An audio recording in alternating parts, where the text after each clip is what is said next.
Babaji once told me silence hurts your ears.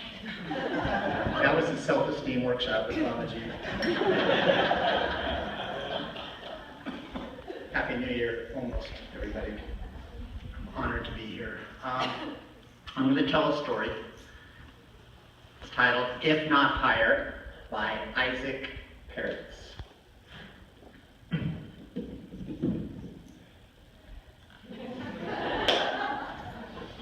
Early Friday mornings, during penitential prayers, the rabbi of Nemirov would vanish.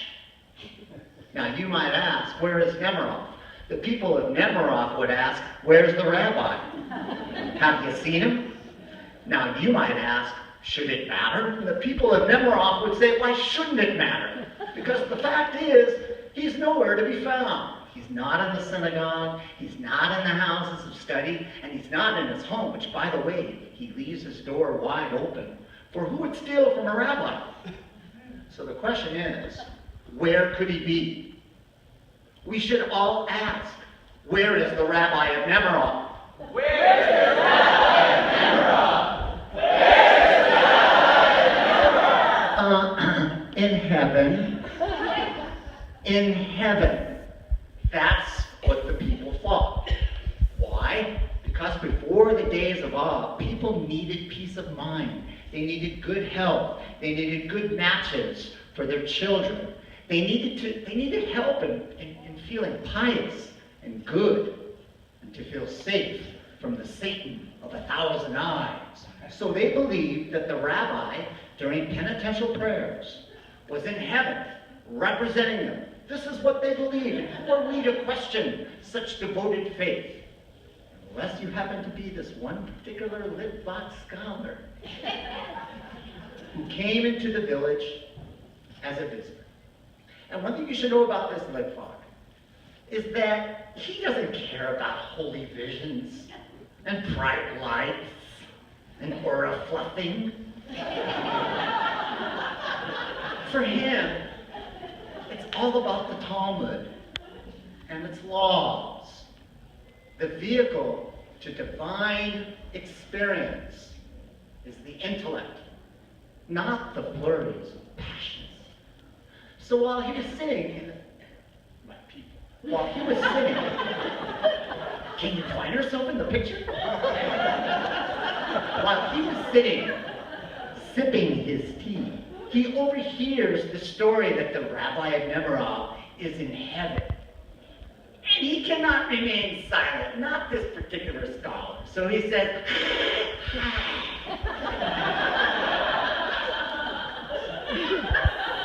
do you not know that Moses himself could not get into heaven? Do you not remember that Moses remained suspended 2.5 feet below heaven? It's a long story. How is it that this rabbi of yours, supposedly, can gain access to heaven when Moses himself could not? And someone in the tea shop probably said, why couldn't he? And then we have an argument. Questions, answered with questions. And you know, you will never win an argument of faith. In the end, the Litvak walks away, smug in his own point. But he now has a certain curiosity piqued. He's got to find out, where does this rabbi go on Friday mornings? Now let's just admit, the Litvak has a very special skill. He's really good at hiding and sneaking. He just is. So he comes up with a plan.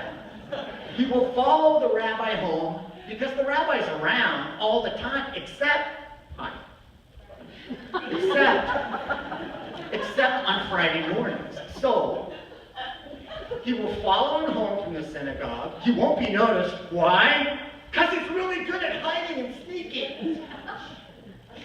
And then he will stay somehow in the rabbi's place overnight and then watch to see just what happens on Friday morning. So the plan goes off great. Rabbi walks home Thursday, the Litvak, sneaking and hiding, not able to be seen. The rabbi leaves his door wide open. Why? Because who would steal from a rabbi? The Litvak sneaks into the open door, probably through the door, and then hides underneath the bed. And he makes a vow he's not going to fall asleep. And when this Litvak makes a vow, forget about it. He didn't make such a big vow. Why? Because this rabbi has a sleepless night, moaning and groaning, such moans, such groans. Any heart would break to hear it except the Litvak, who has a will of steel and will feel nothing. In the morning before dawn, the rabbi gets out of bed, and he has a short prayer session. Now, even the Litvak will admit that during this prayer session, which was done with such intensity and such clarity, he felt a little quivery. But luckily, it didn't last too long. And from his viewpoint under the bed, he's able to see the rabbi is changing his clothes into some kind of peasant costume. Big boots, big pants, big thick hat. And he gets this big belt with like nails in it and rope. And then he gets an axe or hammer and he puts it in his pocket. Pocket? No, probably not. Probably in his belt. It was a pocket belt. And he stomps outside the house. He leaves the door wide open. Why? Because he's going to steal from early. Litvak follows him. The rabbi keeps to the shadows because he doesn't want to be seen. The Litvak is following behind him, expertly not being seen. Rabbi makes it outside the town, gets to the forest, comes upon a tree, takes out his axe, fells the tree, knocks the tree into little trunks. How many times have I actually put an axe to wood? Zero. Another confession. So he somehow did this. He knocked over the tree, okay? And he chopped it up, and the wood became logs, and the logs became sticks, and the sticks became kindling. He made a big bundle. He roped up the bundle. He put it on his back. And then he started walking back into town, and the Litvak thought, well, maybe it's cold in heaven.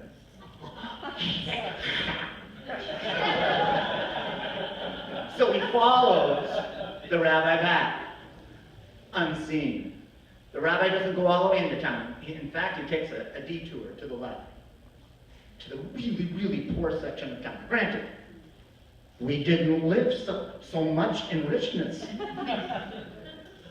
But this was a really poor section. And he comes to this dilapidated home. He knocks on the window, and this old woman's voice calls out, "Who is it? I." Who I is Yussel, the wood seller. I have some wood to sell for you very cheap. And he walks in without waiting for her response. He leaves the door wide open. If he was in relationship counseling, this would be an issue. The Litvak's able to slide in, and he witnesses the following. This poor old woman, lying on a bed. She's dressed in rags. She's obviously sick.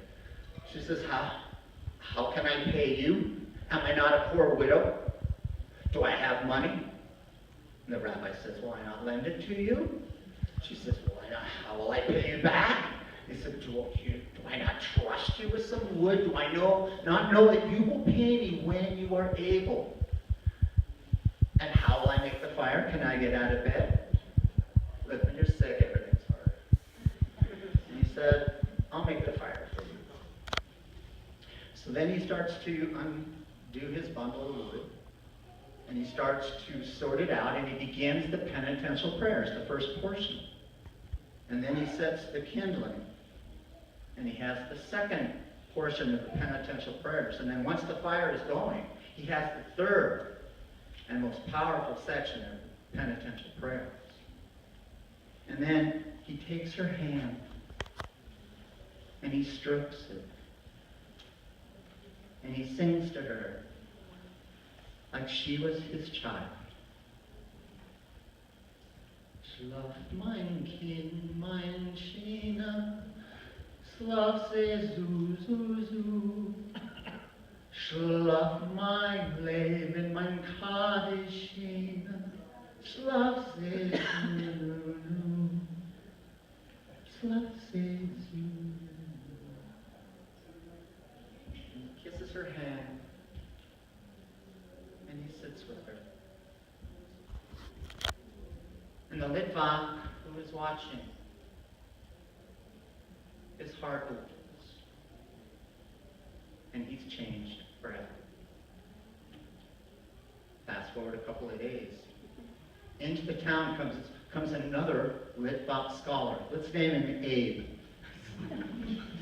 Abe comes into town. He goes to the same shtetl tea shop. He's sitting, and guess what? He hears the story about the rabbi who supposedly can go to heaven, and Abe cannot remain silent and says,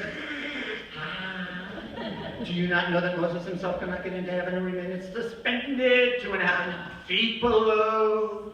How is it that this rabbi of yours can get to heaven when Moses could not? There's a fight, questions on questions. Nobody wins an argument of faith. And Abe walks out of the shtetl tea shop. And who does he see? Our Litvak. Except our Litvak now is walking differently. He's humming this melody.